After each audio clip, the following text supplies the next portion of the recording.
You get to hear me now. Vou aguardar o slide rapidinho, mas já agradeço a presença de todos nessa tarde de domingo.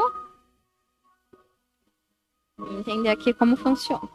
O tema que eu trouxe é inteligência emocional sobre o olhar da neurociência. E eu vou começar... Para onde que coisa? Ai, oxe, peraí. Eu vou começar me apresentando e falando que eu sou mãe. Eu sou mãe da Mariana e do Teodoro. E quem quer desenvolver inteligência emocional, gente, tenham filhos, que eles ajudam. Essa foto ela é de maio de 2023, eles estão um pouquinho maiores. E a maternidade, ela trouxe uma transformação. E eu coloquei o Má separado, porque a minha filha chama Mariana.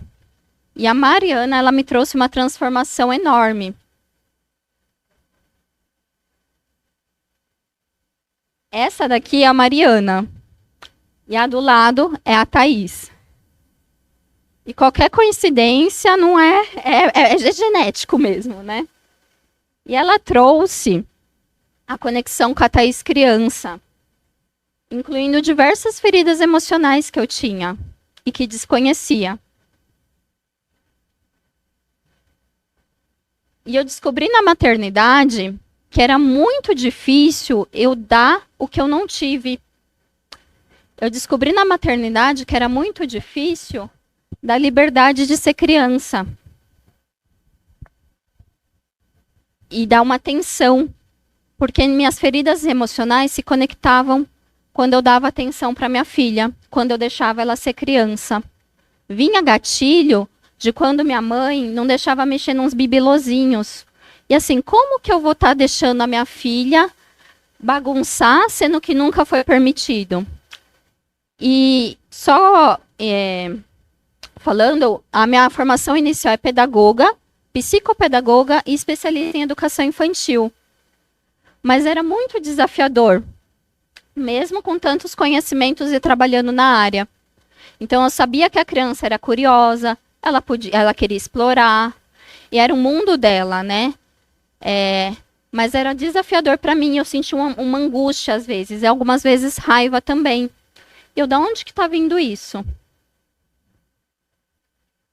E ser mãe, junto desse processo, ser mãe traz a questão de querer ser uma pessoa melhor. Traz o desejo de ser uma pessoa, uma mãe melhor. E trouxe a maternidade, trouxe uma motivação, trouxe um para quem, um porquê. Então eu vou ser melhor por ela, na época por ela, né? E chegou para mim algumas ferramentas para me conhecer, outras eu busquei.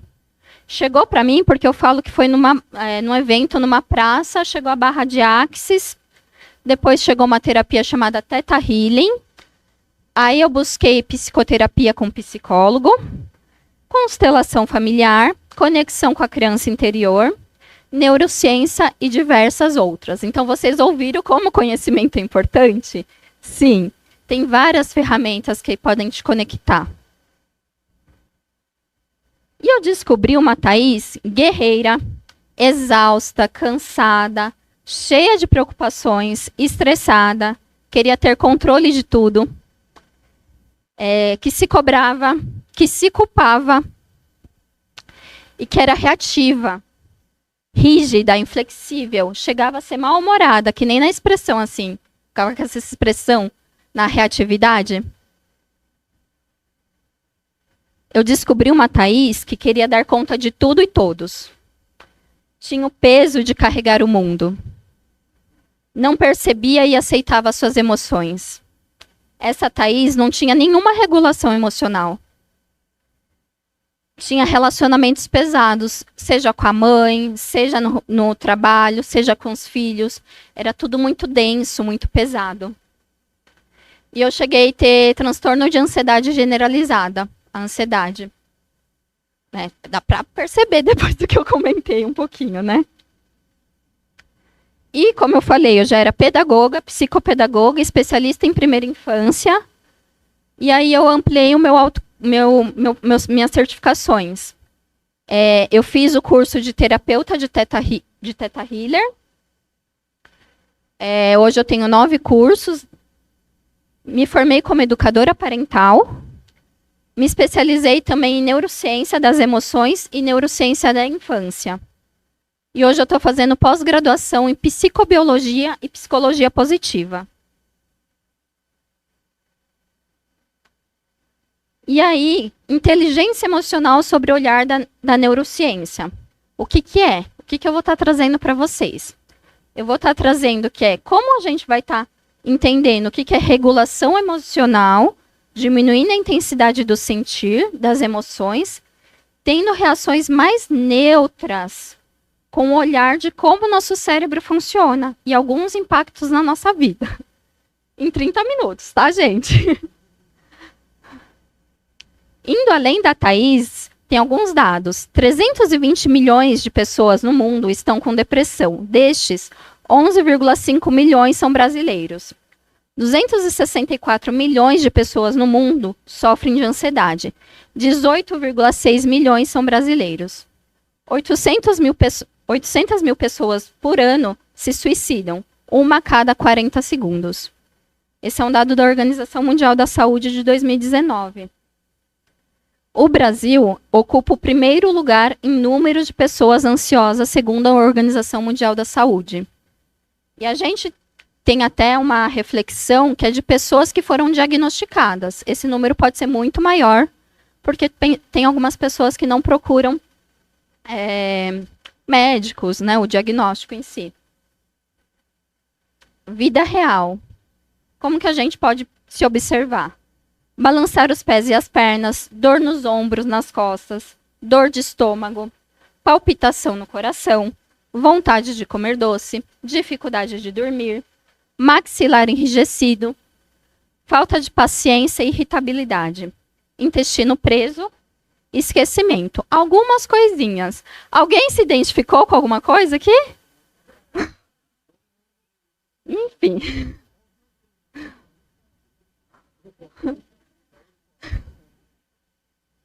Quando isso começou? Com o olhar da neurociência, tá, gente? Quando não foram atendidas necessidades emocionais natas. Nós temos necessidades emocionais natas de segurança, de pertencimento e de conexão, amor. Tem algumas regiões do cérebro que pedem isso. Eu vou estar explicando durante os slides. Qualquer situação que a criança percebeu ou interpretou como sou excluída, rejeitada, sou inadequada, não sou vista, não sou amada, gera uma ameaça para ela. Em termos neurológicos, uma das áreas acionadas é o ACC e a ínsula. Termos bem técnicos, tá? Mas essa é a mesma área que é quando a gente cai e se machuca e tem dor física.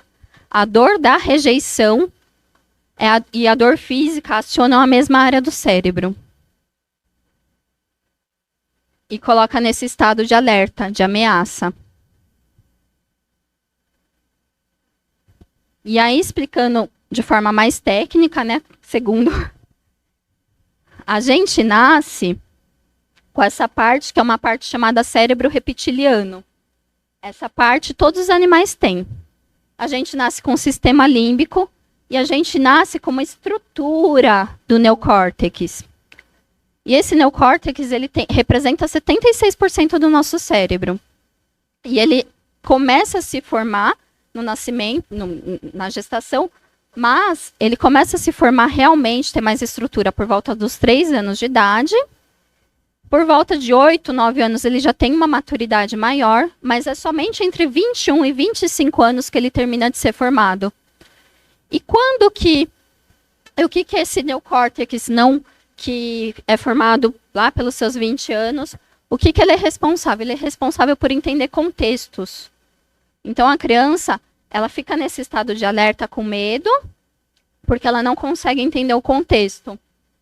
É responsável pela imaginação, solucionar problemas, criatividade, coisas mais racionais. E a gente nasce com as emoções adaptativas, que protege do risco de morte.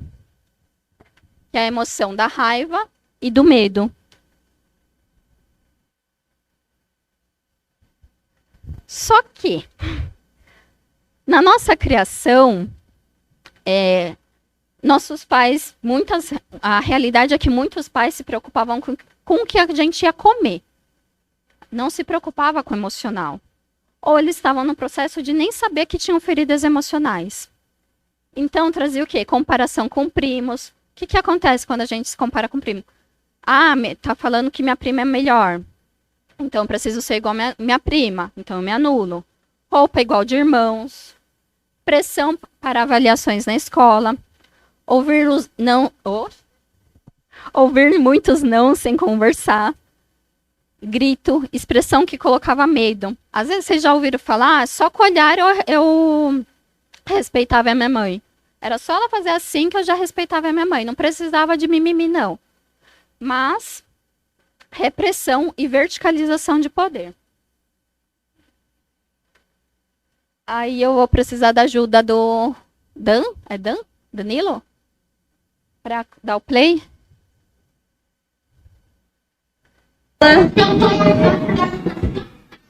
Giovana, Pedro, Ariadne. Um dia eu vou comer essa casa. E você? Aí foi numa escola, uma professora, ela perguntou o que você ouvia de negativo, vamos dizer assim, dos seus pais, da sua mãe. E aí a Gabriela fala, se eu achar, eu quebro a sua cara. A mãe dela responde, né? Quando eu morrer, quero ver quem vai fazer as coisas nessa casa. Engole esse choro, senão vai apanhar. Um dia eu vou sumir dessa casa. Todas essas situações e diversas outras geram um processo de estado de alerta no cérebro. E o que isso faz? Gera, segundo a neurociência, uma coisa chamada desamparo aprendido. São experiências repetitivas de aversão, de punição. Controle do comportamento através de uma ameaça que gera medo. Aí, como eu falei, ela não entende o contexto, a criança não entende, não vai conseguir interpretar o que está acontecendo. Então, ela vai achar o quê? Que ela está num estado de risco de morte. E o que acontece com o nosso corpo de forma bem técnica?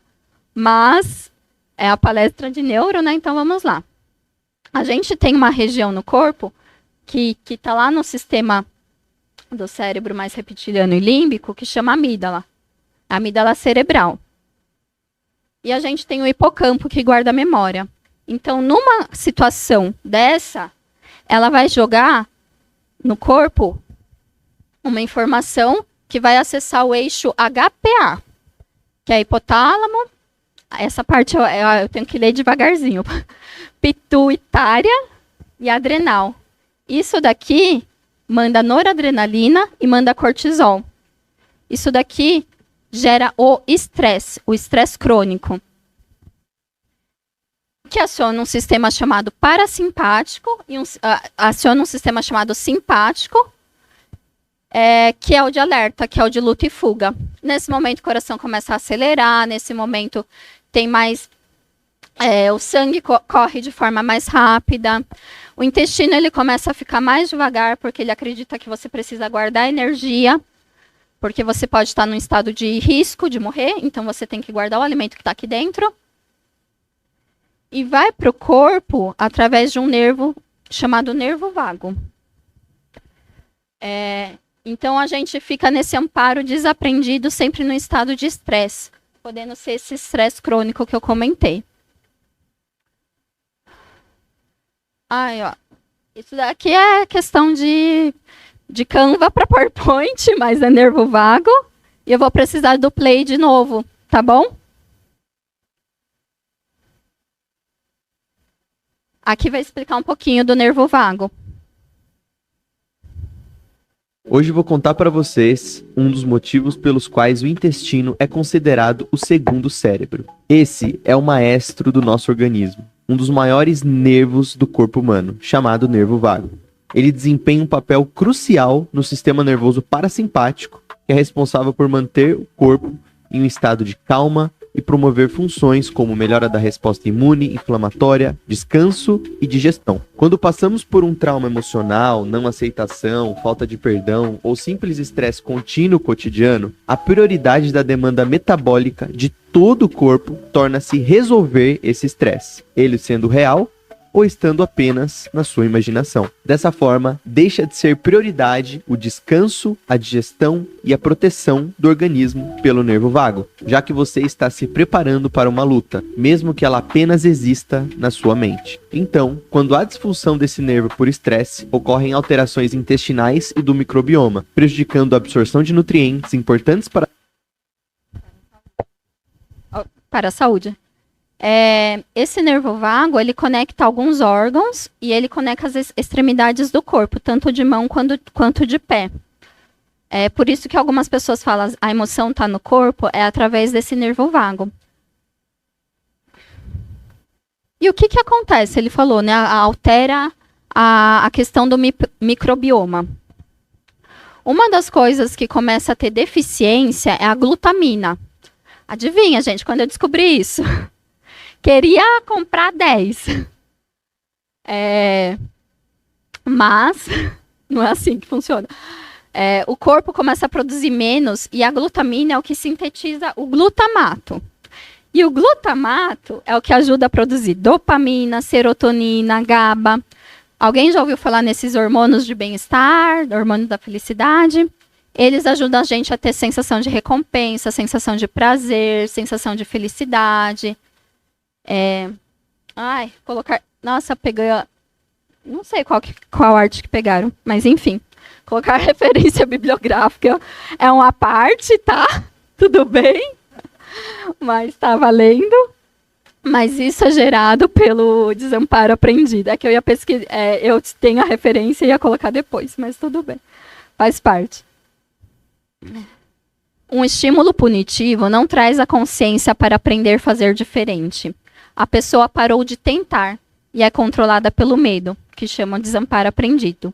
E tanto em adultos quanto em crianças, o que acontece? Pessoas desistem de melhorar. Pessoas desistem de ter sonhos. Eu fui assim, eu não tinha nada de sonho, não sabia o que eu queria na minha vida. Pessoas desistem de seguir carreira. Pessoas desistem de ter um relacionamento. Pessoas desistem de ter uma alimentação saudável, de se cuidar. E segundo essa teoria polivagal, se quiser tem um playzinho aí também.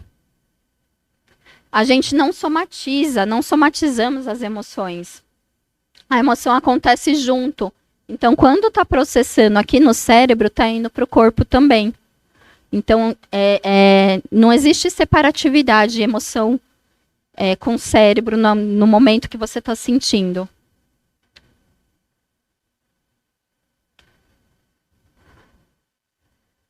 De forma mais técnica ainda, o processo de reação emocional vem por uma elicitação, que é alguma imagem, vocês vão entender, e uma busca de uma memória.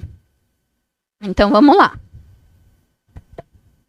Situação. Meu líder, chefe, minha esposa, meu cunhado, minha mãe, minha amiga, pediu algo para mim.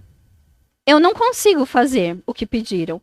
Por falta de tempo, de habilidade, de competência, porque eu não quero fazer. É algo que vai me prejudicar de alguma forma, ou simplesmente qualquer motivo. Aí a fala de alguém foi a licitação, o pedido. Só que a cabeça pensa? Eu sinto que se falar não, posso magoá-la, posso magoá-lo. Isso é um gatilho, é a partir de uma memória. O que o corpo sentiu? Você acredita que se falar não pode magoar? Sentimento provável, medo. Realidade. Eu sou inseguro, tenho medo da rejeição ao mostrar opinião ao contrária. E eu poderia dar vários exemplos. Você pensa, você acredita, mas não percebeu que pulou a percepção do sentir. Fica tão automatizado. Nessa situação, a pessoa ela fica na reatividade, no vitimismo, e procura por culpados. E procura por culpados são comuns.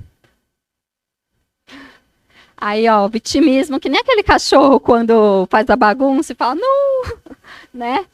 Mas, geralmente, são pessoas que vai falar assim, nossa, mas por que pediu pra mim se tem tempo? Nossa, não sei o quê. Vai ficar nessa coisa de reclamação.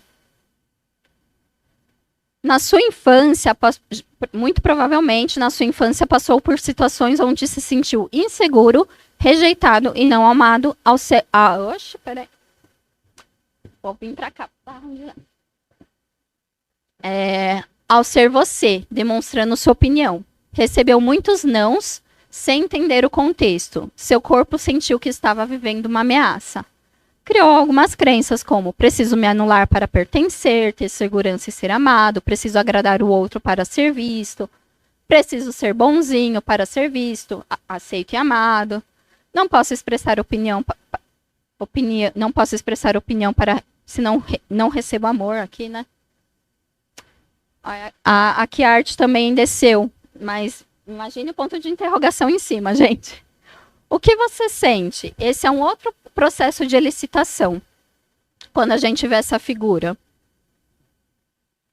Muitas pessoas sentem uma alegria, é gostoso. Se alguém perdeu algum filho, não vai ter essa sensação. Por isso que está linkado à memória. O que você sente? Às vezes vem uma angústia, uma tristeza. É tudo linkado com o que a gente tem nas nossas vivências. Só que não foi ensinado durante a nossa vida identificar emoções, perceber o corpo. Na maioria das vezes foi ensinado o oposto. Colocando emoções como algo negativo, que não era permitido sentir, até mesmo a expressão, né? Ah, homem não chora. Eu tenho uma lembrança de quando eu estava na casa da minha avó, eu com a minha prima, os adultos todos conversando, e eu e minha prima toda feliz, correndo. E aí, o que eles falaram? Fica quieta que a gente tá com respeito aos adultos, fica quieta. A gente não podia expressar nem alegria. Tipo, tinha que ficar retido. Aí, esse negócio do slide, vocês desconsideram que foi dessa transição, mas tudo bem. A gente foi ensinado a suprimir emoções. E suprimir uma emoção, segurar, fingir, é uma das características de psicopatologias como ansiedade. A lexitimia é uma psicopatologia que a pessoa não percebe o que ela sente. Ficou tão automático essa supressão que ela não compreende mais, ela não sente, ela ficou num gatilho. Quando eu tinha 10 anos, meu pai faleceu. Na mesma época, eu estava com leucemia linfóide aguda, um câncer na medula óssea. E eu estava passando num processo que eu queria ser muito cuidada. E eu sei que até os meus 11 anos e meio, 12 anos, eu coloquei na minha cabeça que meu pai estava viajando, que meu pai ia voltar. Eu não vivi o processo de luto. Eu simplesmente não senti tristeza. Foi a forma como o meu organismo se protegeu daquele... No caso, foi mais do que um desamparo aprendido, foi um trauma. Só que isso fica no corpo. E fica nas relações com os nossos filhos e etc e tal. Lembrando que psicopatologias são diagnosticadas por psiquiatra ou psicólogo, tá, gente? Eu só estou trazendo algumas informações. E um pouco, de forma resumida, um pouco da visão da neurociência sobre o processo de inteligência emocional.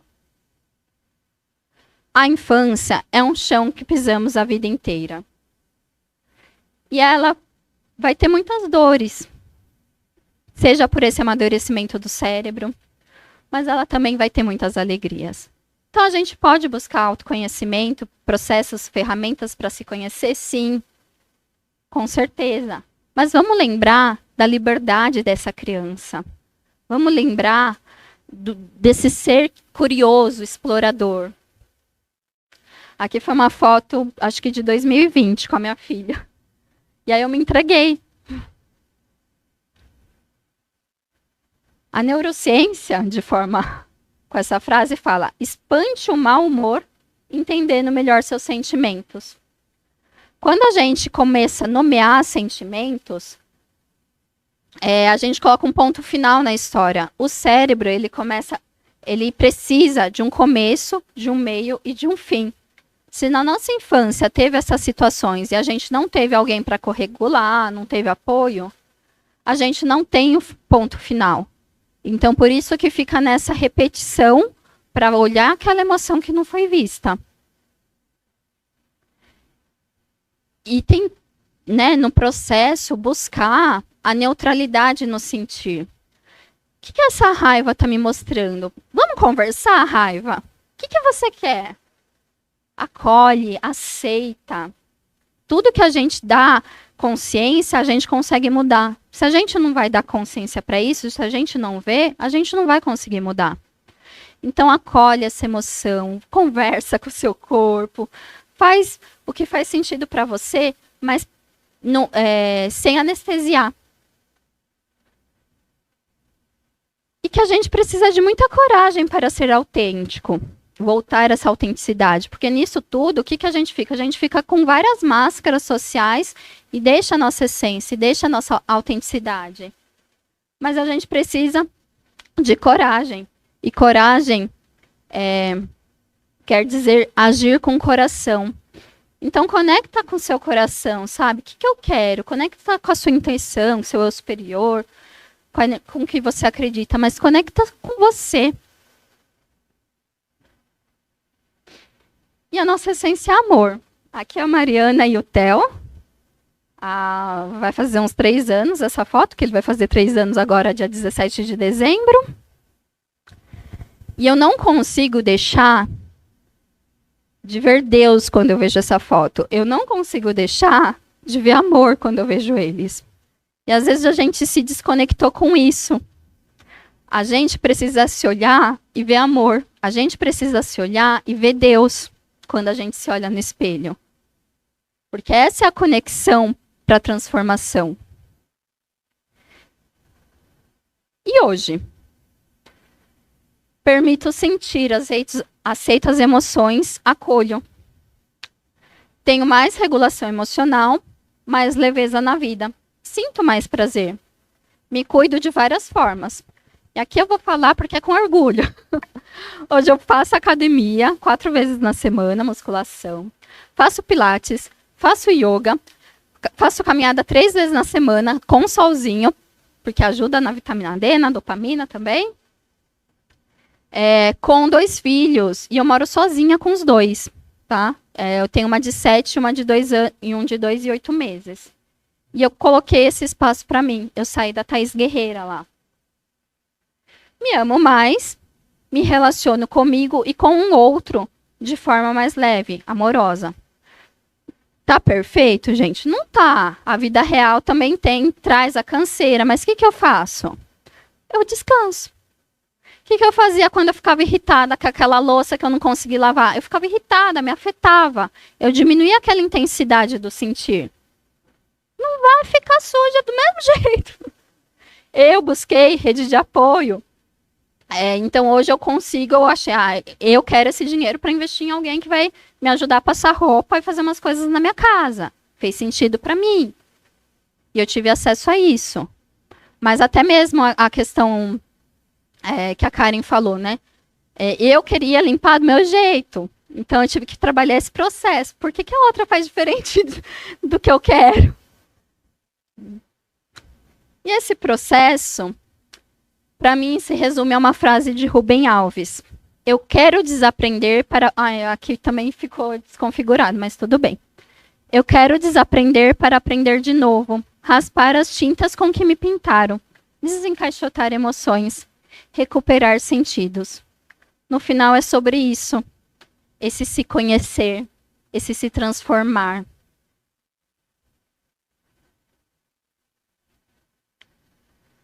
E seguem eu no Instagram. Eu ajudo hoje com terapias integrativas, como Theta Healer, sistêmicas, alinhada à neurociência, as pessoas se transformarem também. Atendimentos, palestras, cursos, oficinas. E agradeço pela atenção, vocês todos quietinhos.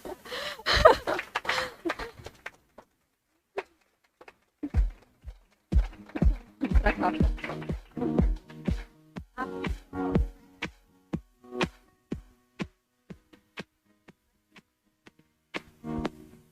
You get to hear me now. O palestrante tá lá dentro. E aí, pessoal, vamos esperar 2 minutinhos só pra gente chegar aqui com o palestrante. Vamos fazer seu vídeo? Já fez? Vamos lá. Quer que te ajude aqui? Vídeo. Aí. Boa. Pensou qual? Vamos lá.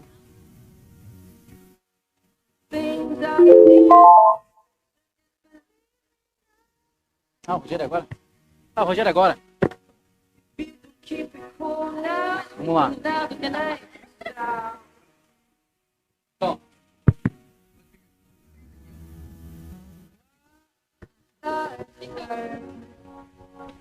You get to hear me now.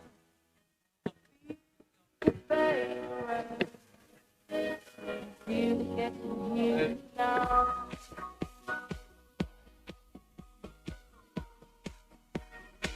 You get to hear me now.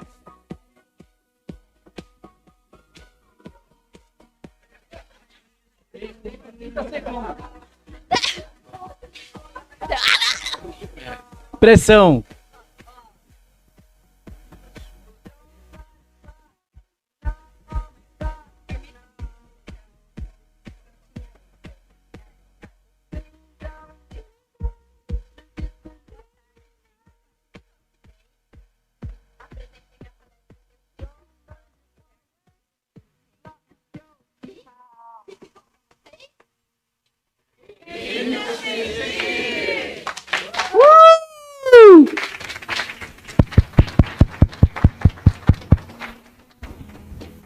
Muito bom, muito bom.